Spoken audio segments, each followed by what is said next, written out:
दोस्तों, हम हर हफ्ते बड़ी मेहनत से आपके लिए एक दिल दहला देने वाली एनिमेटेड हॉरर स्टोरी बनाते हैं। तो अगर आप हमारी यानी खूनी मंडे चैनल की कहानियां एंजॉय कर रहे हैं तो हमारे चैनल को सब्सक्राइब कीजिए और हमारी लेटेस्ट वीडियोस की नोटिफिकेशन के लिए बेल आइकन दबाना मत भूलना।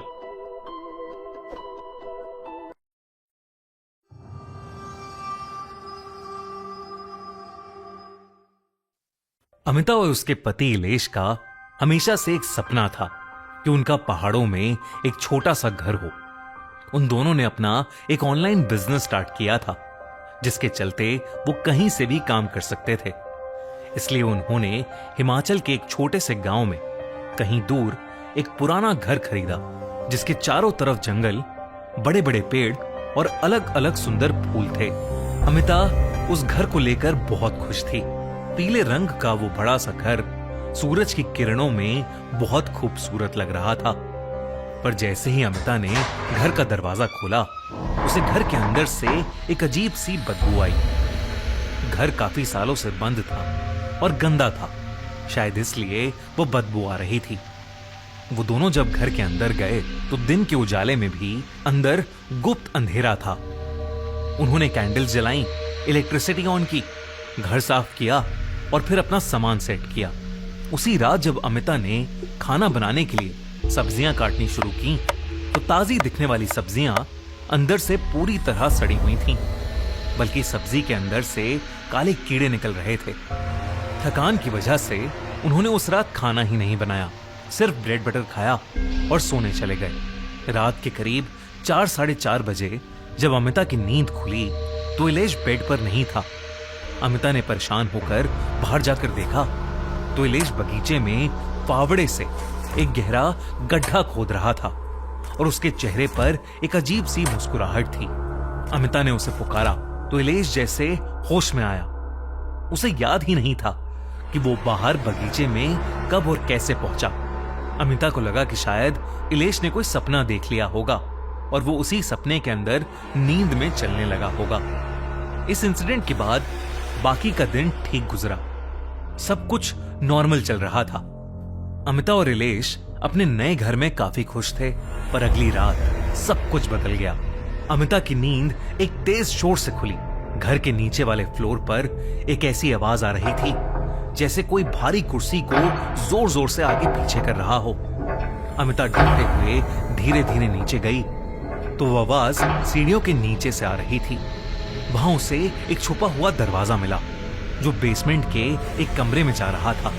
अमिता जब उस अंधेर कमरे में गई तो उसने देखा कि वहां सड़ी हुई जड़ी बूटियां रखी हैं और एक रॉकिंग चेयर पर इलेश बैठा एक काली बोतल को घूर रहा है। दीवार पर लटकी लालटेन की हल्की रोशनी में अमिता ने देखा कि इलेश के ठीक पीछे एक धुंधली काली परछाई खड़ी है और उसके लंबे बाल और खोखली सफेद आंखें हैं। अमिता ने जैसे ही कांपती आवाज में इलेश को पुकारा, वो चेयर हिलना रुक गई। इलेश का सर एक भयानक आवाज के साथ मुड़ा। उसकी आंखों की पुतलियां गायब थीं और वो गुस्से से अमिता को देखने लगा। तभी इलेश के पीछे खड़ी वो भयानक काली परछाई एकदम से अमिता के सामने आ गई। वो परछाई एक बहुत ही भयानक औरत की थी। उस औरत ने अमिता का गला जोर से दबोच लिया, जिससे अमिता का दम घुटने लगा और वो बेहोश हो गई। उस बेहोशी में अमिता को एक अजीब सा सपना आया।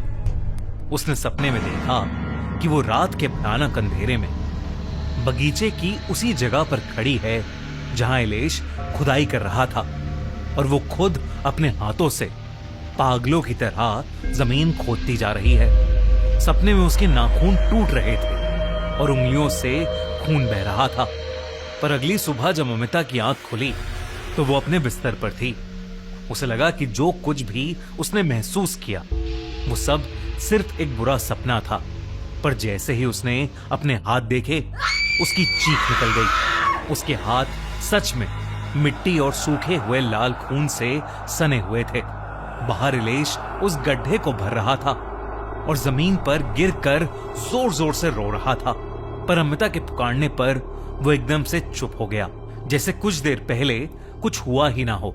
अमिता इलेश से कुछ कह पाती उससे पहले ही उसे जोरों की ठंड लगने लगी और उसका सर भारी होने लगा।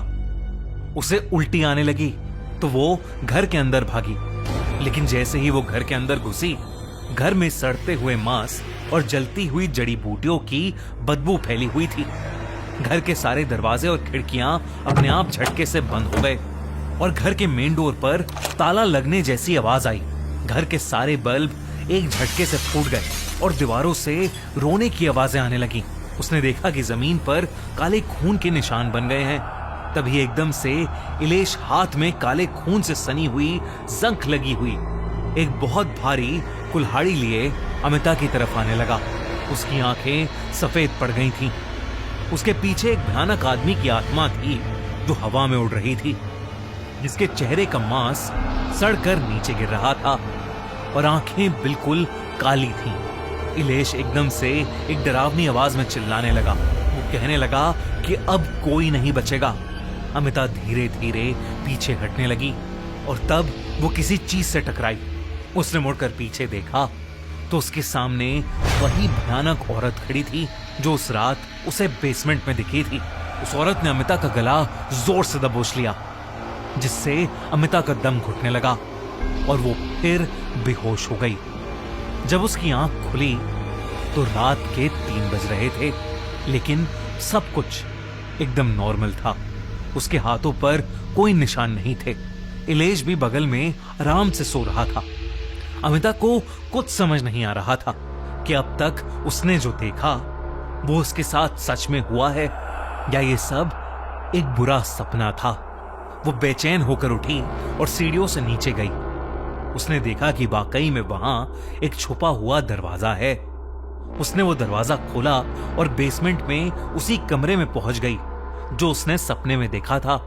वहां वही सड़ी हुई जड़ी बूटियां रखी थीं और वही रॉकिंग चेयर थी। कमरे में बहुत धूल मिट्टी थी और एकदम गुप्त अंधेरा था। अमिता ये सब देख ही रही थी कि अचानक उसे अपने बेडरूम से एक जोर की आवाज आई।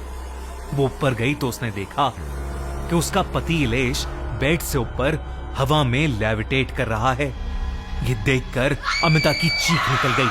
उसने इलेश का नाम जोर से पुकारा तो इलेश छटपटाने लगा, जैसे वो जंजीर में बंधा हो और अपने आप को छुड़ाने की कोशिश कर रहा हो।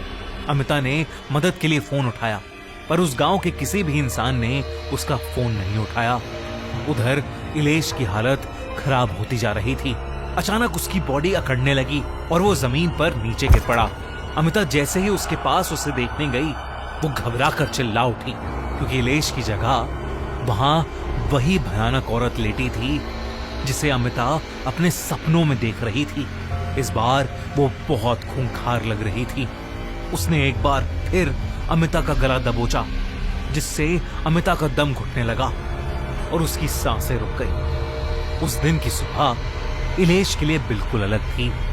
जब इलेश सोकर उठा तो अमिता आराम से बेड पर सो रही थी।